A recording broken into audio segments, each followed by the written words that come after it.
Hey there everybody, and welcome back to Scrap Mechanic with Mecha Draco, coming to you live. I just wanted to start off this particular episode with showing you guys what I did with my original build with the car on episode 1. You saw a little bit of it on episode 2. Just wanted to show this off to you guys a little bit. Yeah, I'm not the most creative individual, I'll admit that to begin with, but I don't know, I'm pretty proud of this. I actually added a few other things to this too, which I'll show to you now. Oh yeah, working doors. That's right, working doors. And they're even working doors on the inside. See, watch. Oh, wrong one. 3, there we go. Alright, and as you can see on the back here as well, I did add some thrusters to the thing. So it's running it still runs really well, still works great. I turned down the graphics quality a little bit on this one around, unfortunately. I did actually change that a little bit this time around because I found that adding more builds into a single map started to add a lot of lag.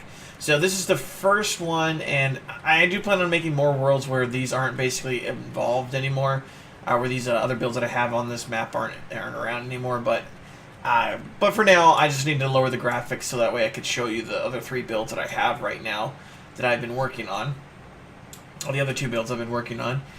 So this is you know, it's the thing. It's got the thrusters, little button for it to thrust up and down on. Nothing too fancy, you know. Good for jumps. You might want to turn off the thrusters at the same time, but the first thing we're going to show you guys is this first build that I've been working on here a little while. You guys probably remember the hoverboard, or the hover thing, but I decided to put that on postpone and work on this here a little bit, because I saw this coming around a lot. And that is... it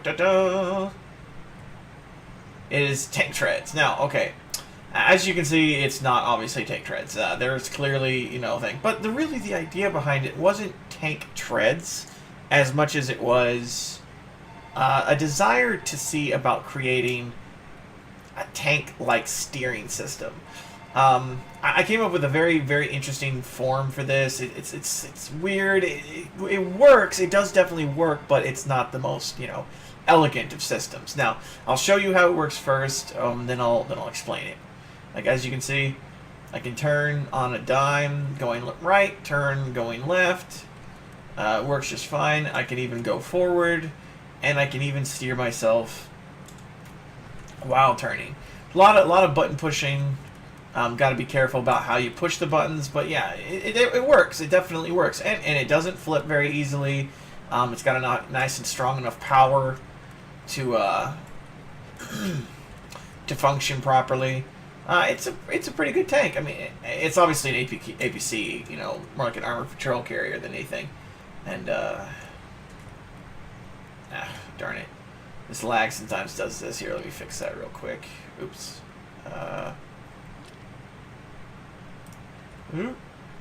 Okay, now. Oh, okay. Okay, there we go. Alright, see, that even fixed up the lag a little bit. Okay, so, like, as you can see, there's back here, there is, in fact, a little door for people to get in. And as you can see on the inside, there is actually seats for 6 people, which is awesome.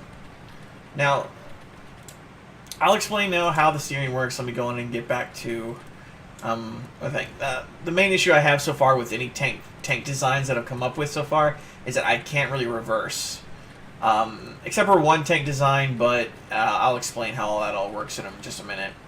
All right. Now that we're over here again, let's go ahead and explain how this works. Now, as you can see, each wheel here has its own bearing, or each wheel has 3 bearings attached to it. One is the very first one on the outside of it, and this is something I probably could have done to maybe handle this a little bit differently, but effectively what I did is the very first one, the one that's the most stable, is the forward driving, and you know, it's forward driving on the first one for each bearing. I'll explain what those things are for you in just a minute. But that's the first bearing. The second bearing is, I believe, for the left turn. Basically, the next 2 bearings, the middle one here and the right one and the end one here on each one of these is for the left and right wheel or right steering. So when I do this or this, it's turning those bearings. Now, The idea behind those bearings is that, excuse me, do apologize. I've been having a little bit of a cold. The idea behind these bearings, though, is that with each push of a button, I could make it so that these wheels turn in a very particular direction. So I can make it turn right, or turn left, or I can make it turn right. And I can make it go forward. I do apologize again. Now, that's using each bearing. Now, I could easily add a fourth bearing on here to do rear wheel steering as well, but that would add another button that I really don't want to add, and also it becomes another issue, because here's part of one of the major issues. See, as you can see, left turning doesn't really cause too much of an issue. You can see the wheels do have a bit of an issue, but not tremendously. However, we get to like the right turning, and the wheels start to freak out a lot. Part of the issue that I found with this particular build is that it's actually really difficult to get these wheels to properly function without flipping the hell out quite as way. Now, I have seen other people do another way of doing this with this thing, where they have it sort of the same way. They have just one bearing. They just have one bearing, though. And they have one bearing basically on either side, just like the way with normal steering. The only difference is instead, one side is controlled by one button, and the other side is controlled by the other button. Meaning that when they hit the button... I don't have a button, but yeah, meaning basically when they hit the button... When they hit one button, one side goes, and then when they hit the other button, the other side goes. So if they hit both buttons at the same time, then it goes forward. But if you just hit one button, then it turns left, and if you hit the other button, it turns right. And I thought that was a really interesting way of handling it, but it still faces the same issue that mine's got, is that it doesn't have a rear wheel steering. Mind you, I suppose in the long run you could add just a second bearing. When you start to add multiple bearings is when it starts to become an issue. That's what I've noticed, anyways. That when you start to add more than like one or like two, like when it comes up to these three, that's when it started to become super unstable. I'm not sure, that might have been because of the pipes that I was using. It might have been because of the fact that there's three bearings. But like I said, as you can clearly see, it gets pretty unstable. Like especially when you're doing like multiple things. Like this is the thing that was happening when I first actually did it. Like when I first designed this thing, it was doing this kind of thing all the time, and it was just killing me. Oh, and I have figured out a way to fix lag. If you have a particular thing that's causing the lag, just grab it with the lift real quick, and then throw it down, and that should help out with the lag tremendously. Because that'll like freeze everything in place. Alright guys, so I have one more thing I want to show you guys. Just want to tell you guys have already seen a little bit of it, and I will show it to you now. But we are going to drive up there in the tank so that we can get ourselves going here and get a little bit of go. So let's go ahead and do that. I want to show you guys that this tank can in fact drive and everything, so that the actual system does work. It may just be a little overly complicated. I like it. I probably might work around a little bit with it, but I'm definitely liking it. So it's still driving like a boss. And we're gonna get up. Oh, here we go. There's a bump. Alright, and we're almost there to the top. Let's see if we can see it. So here we're gonna be seeing it. We're gonna be seeing it. And ta-da! I thought that was a little closer. I'm sorry about that. And less the other thing. Alright, ta-da though. So we have our hover. We saw this before in an earlier episode of this, and I wanted to show it to you guys again because this is a little bit better. Hold on a minute. I can't see the effects, so I forget which ones do which. I turned off the effects on this one because it does get a little laggy here. Okay, hold on a minute. Let's go ahead and unlock it and then relock it. There we go. Alright, so as you probably knew, I did mention that I was going to start working on like some other methods of making the hover work more properly, and I'm not entirely sure why it's not working just a second, but I'm gonna find out why here in just a minute. So yeah, the idea is that I do not have a button or a switch or anything like that that turns the hover on. I just have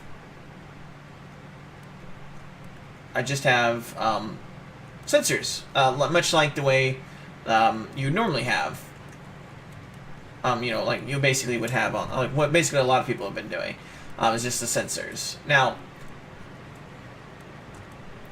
considering the change in weight, I might have to work on it a little bit better, because this was working a lot better than the last time I did it, but it's definitely still working. The concept is still definitely there. And as you can see, it actually runs really, really well, like if it wants to cooperate with me. But it actually does run really well, and like I can use this to get around pretty effectively. And I just have to use the proper steering thrusters. Oh, no! Just do a full spin. It's easier that way. But yeah, I mean, it works really, really well.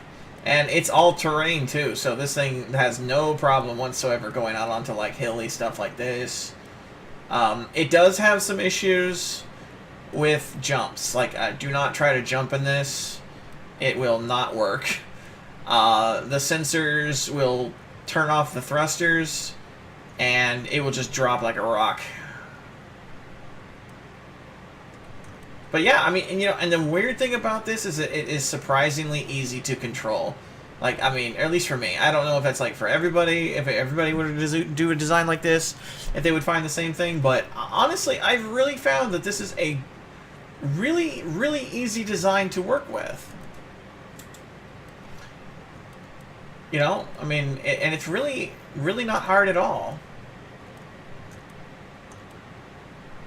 Like, look at that. Look at that. I mean, you just take a little bit more control of it, take a little bit more, you know, concern with how you're doing it, and oh, I forgot those aren't. I do have a reverse and a forward, so that's also good too. And I have both a right turn and a left turn.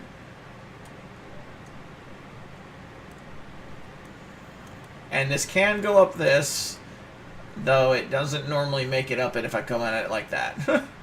Yeah, which is pretty much what I figured. It does require a little bit of force. And, I mean, I'm still going to work on this. You know, maybe work on it a little bit better, make it a little bit more... Oh, no.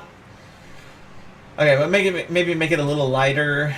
Maybe make it a little bit more stable. I'm not really sure how to make it more stable, but maybe give it some more power, maybe more thrusters or something. But yeah, I mean, I've really been liking this. I'm just going to put this up here. On the lift. But yeah, I have really, really been liking this thing. It was really, really hard to design it. Or it really actually wasn't that hard to design it, but I was really, really impressed with myself when I finally got this all taken care of. I know. I'm talking about how good I am, right? Because I came up with something like this so well. You know what I mean? Right. I've been really thinking on this for a long time, though. I have really been putting a lot of thought into it, a lot of design concepts into my mind well before I even got into scrap mechanic, to be honest with you. So I don't you know, that literally, I'm pretty much just like, I can't believe I even came up with this crap at this point. I mean, it's good, I love it to death, but it's just I would never be able to make anything out of it. That's my biggest issue, is that I know I would never be able to make anything out of this. Like, yeah, sure, I've got the concept down here, and I've got the great concept here. Oop, I didn't even do that. But yeah, I got the great concept down here, which is all well and good, but I have no way to implement this into an actual construction. Not right away, anyways. It would take me maybe a month or two before I could actually put this into an actual build. Now, I, of course, am going to see about doing something like that eventually, but I'm definitely going to have to make a new world, because this was only just the 3 builds on here. As you can tell, it probably is actually getting kind of laggy. And if I start building more stuff on here with even more parts and more working things, I'm probably going to end up ruining...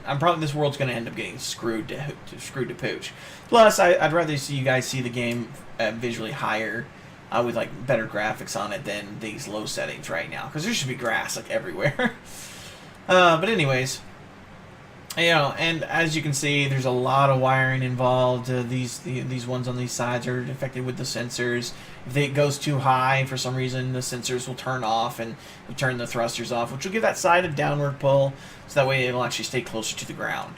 So, you know, it's all been really good, and here are the steering buttons, and here are the controllers that keep this keep these engines pointed downwards, so that way they'll actually be giving you a thrust upwards, but not enough thrust upwards to actually put you in the air. That's the big thing right there. That's one thing you really want to try to get. Like, you don't want that. You kind of don't want that. I probably removed a bit too much on the weights. We'll work on that later. But yeah, that's the idea behind it, though, and I don't know. I really hope to see guys actually utilizing this particular design. I'll let you guys get a better, closer look at it. Let's see if I can look at these. No, I can't look at these without deleting the controller, which is fine. I'm not going to worry about it then. But yeah, I mean, you know, you guys can basically get the idea behind all of this. Oh, I didn't know I could set the thruster power. Holy crap, you learn something new every day. And that must be new, because I don't remember you being able to change thruster power. I might want to actually see about doing that. I'll work on that later, but you know, for now, I think you guys probably enjoyed the rest. I hope you guys really enjoyed the rest of this, and I hope you guys maybe take some of what I've done here, the rear wheel steering, the tank steering, maybe the other idea for tank steering to heart, and these, of course, the hover things to heart. You know, maybe see if you guys can create your own builds utilizing those same methods, and if you guys can, I mean, that is fantastic. I would love to see what you guys can make out of it. Like I said, I'm more of a concept builder, so please, by all means, you know, feel free to steal my concepts, but please try to give some credit. I mean, you know, feel free to give credit where credit is due, as they say. But anyways, as always, if you liked it, you know, like, favorite, subscribe, share with the world, everybody, my gamer bros and sisters. Don't forget the sisters. And I hope you guys, I really do hope you guys enjoyed this. I really do hope you guys have been enjoying this as much as I have been. And, because I'm really looking forward to bringing you guys new content and more stuff. And I really hope you guys, the few people who have watched my videos, will continue to like and watch my videos, and I really am appreciative of everybody who does. So I really do enjoy doing this, and even if I don't do it very often. But as always, guys, good luck out there, and don't forget to have fun. Wednesday too, I keep thinking about you, and I can't get you out of my